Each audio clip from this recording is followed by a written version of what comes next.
Wakulima wa eneo la shambani wa Burate, kaunti ya Isiolo wamelalamikia hasara kubwa wanayopata kutokana na uvamizi wa ndovu wanaoharibu mazao yao mara kwa mara. Wakulima hawa wamelalamikia kukosa msaada wa kutosha kutoka kwa maafisa huduma za wanyamapori KWS.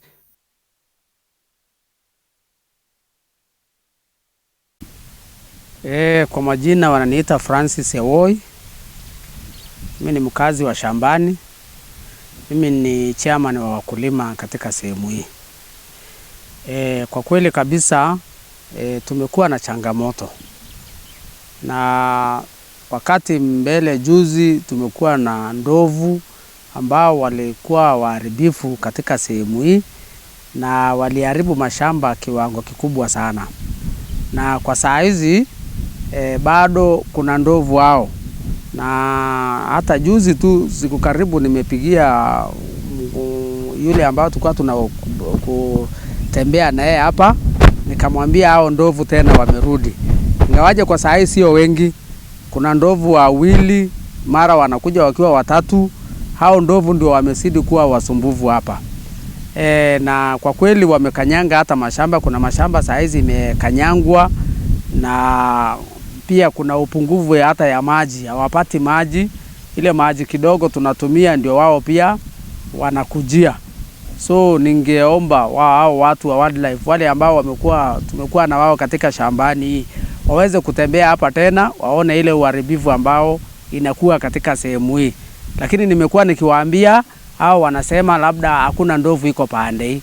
Labda hao wenyewe wakuje ili waweze kuangalia, ni kwa sababu imeharibu mnyanya, imeharibu hata vitunguu, inaendelea kukanyanga kabisa. Na kwa kweli inaleta madhara ndani ya wakulima. Inafanya hata wakulima katika sehemu hii waweze kutoroka, inafanya wakulima wakose nguvu ile ya kuendelea kulima. Ni kwa sababu ndovu sio kitu unaweza bishana naye. Akiingia kwa shamba ameingia. Kumtoa kwa shamba si rahisi. Na kwa sababu anapata hiyo ni chakula, anakuwa kabisa anaanza kung'ang'ania mahali pale. So sijui kama hata kaunti yetu ya Isiolo ningeona kabisa ijaribu kuangalia kuhusu wakulima na wanyama. Kwa sababu wakulima ndio wanasaidia hata kaunti. Chakula inapatikana kwa wakulima. Kama wakulima hawako, hata kaunti pia hakuna. Ninaona kama vile ambavyo kaunti inaangalia mambo ya mchanga sana katika Isiolo, ingefaa pia waangalie ukulima. Ni kwa sababu chakula nyingi tunaenda kutafuta labda Meru, sehemu hizo zingine, na sehemu ya Isiolo inaweza kulima vyakula vizuri zaidi. Kama wakati ile mwezi kuanzia mwezi wa Disemba tulikuwa na chakula mingi, mwezi huu juzi tumekuwa na chakula mingi, lakini ndovu wanafanya wakulima wa Isiolo kuvunjika moyo. Mpaka unakuta wale walikuwa wanalima mbeleni saa hizi hawalimi kwa sababu vitu vyao vimeharibika. So ukianza kupunguza wakulima wakianza kupungua, leo ulikuwa na wakulima 50, leo saa hii wakirudi wanarudi wakulima 3. Kweli ile chakula ilikuwa mbeleni itapatikana? Inakuwa ni ngumu. Hii wanyama wanaitwa ndovu wanakuja wakipitia kwa shamba. Mimi nilikuwa na eka moja, nilikuwa napanda nyanya. Hao ndovu walikuja wakafagia. Sikupata ini kwa hiyo shamba. Na after kuripoti naambiwa ngoja. Unawapigia simu wanakuja wanaangalia shamba, kuangalia wanakuambia ngoja, nitakuja. Wanakuambia ngoja, tutaenda pole tu, tutamlipa, yani tutawalipa. Ikikuja tena ile kitu ulikuwa unapanda tena, hiyo ndio raundi ya kwanza imemfagia. Umeingia kwa hiyo shamba tu unasema juu wamesema atasuia wanyama wao, waacha niendelee na kulima. After kulima tena inakuja inakula. Unaenda unawaita. Sasa wanakuambia juu ile raundi ya kwanza tulikuamdikia kama ni nusu eka, saa hii tuta plus. Sasa unauliza hiyo kitu wana plus kama ile kidogo upati, hii mingi ndio utapata. Ombi langu tunaomba kama kuna uwezekano hao watu wasiwe wanyama wao. Jua wanyama hata wanatisha watoto, hii area shambani wanatisha watoto, hata kuenda shule asubuhi ni shinda. Ombi langu tunaomba kama kuna uwezekano kwa watu wa KWS, jua mnyama wao akiwa wanasema heri mtu akufe kuliko ndovu ku. Na ulisa moyo wa mtu na mnyama ni moyo gani uko na umuhimu. Ombi langu tu ni hiyo. Kwa majina yangu naitwa Clever, ni mkulima. lakini hii mnyama wa ndovu kama mwezi wa 3 na mwezi wa 2 hizo ndovu zilikuwa mingi hapa, zikakuja zikaduharibia shamba fesi hapa. Hapo hakuna njia kama 6 zimekatakata mawaya, zikaingia zikakula mahindi yalikuwa na kitunguu zikakula. Tumepiga report hiyo report ikifika huko, kufika saa hii tumegojea tujue vile kunaendelea, lakini kufika saa hii hakuna kitu wametuambia. Na juzi ndovu yalikuwa hapa karibu ya shamba 2, hiyo ndovu imekula.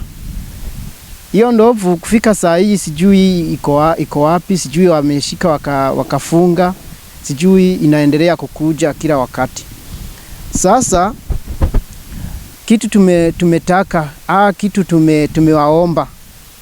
tumeomba au wa mnyama wafunge, au wakikataa kufunga wakuje watuwekee mafesi kubwa.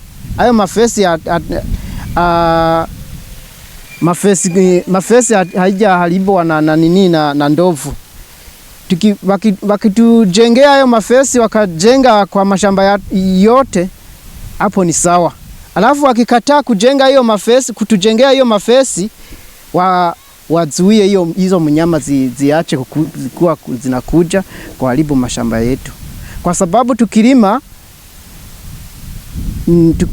chakula, hiyo chakula tumepata inatusaidia kwa watoto, kwa familia yetu, na wajirani wanapata, na si familia yenyewe, ni country yote inapata, kwa sababu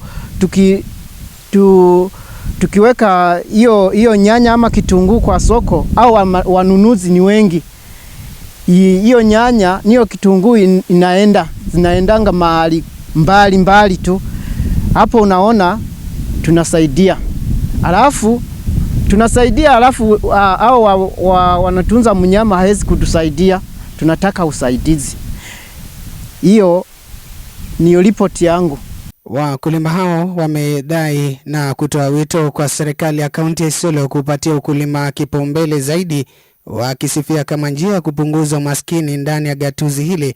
Wakulima wametaka gavana wa Isiolo Abdi Guyo kutilia mkazo ukulima sawia na ufugaji. So ningeomba hata county government ya Isiolo kupitia excellence Guyo, tafadhali sana, hebu jaribu pamoja na kikosi yako, pamoja na nini yetu huyu councilor wetu hapa, hebu tafadhali sana muone wakulima kama ni watu wa maana ndani ya county. Msipuuze wakulima kama vile mnaangalia wafanyabiashara, pia inafaa nyinyi muangalie wakulima, kwa sababu wakulima ndio uti wa mgongo ya Kenya. Hata Excellency President ametuhimiza sana tuingie kwa ukulima, lakini once tukiingia kwa ukulima Isiolo, ingawaje Isiolo tunajulikana kama wafugaji, lakini wale wamejitoa kama wakulima hakuna mtu anawaangalia, kwa sababu hata kilio yetu wakulima hatusikiki. Sijui ni kwa nini, sijui kuna shida wapi. Ningeomba sisi pia kama wakulima tusikizwe na tuangaliwe, ili kwamba tuweze kufanya vizuri. Sisi hatujawahi demonstrate, lakini tukidemonstrate, wakulima wakidemonstrate, Your Excellency, ndio watu ambao wanaweza demonstrate vibaya zaidi, kwa sababu wako na uchungu ya vyakula ile ambao ni yao, wanatoa, wanapanda miezi 2, miezi 3, mtu anaongoja nothing. Alafu wakati karibu avune, hiyo vitu vinaharibiwa. So Your Excellency, tafadhali, hatutaki demonstration ya wakulima ifanyike. Hebu jitoe tu kama vile tulikupigia kura, jitoe, fikiria, uangalie wakulima wa Isiolo, hasa wakulima wa shambani.